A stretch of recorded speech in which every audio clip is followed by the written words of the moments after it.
नमस्कार दोस्तों, आप देख रहे हैं पीएस फैंस क्लब। और दोस्तों, वीडियो को आगे देखने से पहले लाइक कर दीजिएगा और चैनल पे नए हैं तो सब्सक्राइब करके बेल वाले आइकन को ऑल पे सेलेक्ट कर लीजिएगा।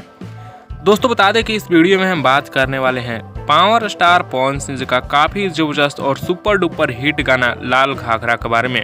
दोस्तों, आप लोगों को बता दें कि लाल घाघरा जब से यूट्यूब पे रिलीज हुआ है तहलका मचा के रख दिया है और भोजपुरी इंडस्ट्री के सारे रिकॉर्डों को तोड़कर एक नया इतिहास कायम कर चुका है। और ये देखकर दोस्तों विरोधियों को यानी समझूतियों को कह सकते हैं कि खुजली होने लगा है। जी हाँ दोस्तों, उन लोगों के पास अब वीडियो बनाने का, विरोध करने का और कोई मकसद ही नहीं है और कोई चारा ही नहीं है।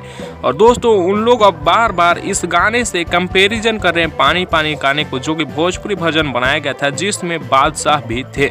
वैसे दोस्तों, उन लोगों के जानकारी के लिए बता दें कि यहाँ पे कंपेरिजन का कोई भी सवाल ही पैदा नहीं होता है। जी हाँ दोस्तों, क्योंकि भोजपुरी पानी पानी में बादशाह भी थे और बादशाह के कोई भी गाने को 1 घंटा में 1-1.5 मिलियन लाइक तो आसानी से मिल ही जाता है। और उसी बात को लोग लेकर बार बार बोल रहे हैं कितना लाइक नहीं हुआ, इतना लाइक नहीं हुआ। वैसे दोस्तों, उन लोगों को बता दें कि भोजपुरी के किसी भी गानों को उतना ज़्यादा फास्ट लाइक नहीं मिलता है जितना कि बॉलीवुड वाले के गाने पे मिलता है। वैसे दोस्तों, उन लोगों से बस एक ही बात कहेंगे, तुम लोग जलते रहो और हम लोग जलाते रहेंगे। तो दोस्तों, इस वीडियो में बस इतना ही। आप लोगों को वीडियो कैसा लगा नीचे कमेंट्स में कमेंट करके जरूर बताइएगा। वीडियो पसंद आया होगा लाइक शेयर सब्सक्राइब करना ना भूलिएगा। मिलते हैं नए अपडेट के साथ नए वीडियो में। टेक केयर, बाय बाय, जय हिंद।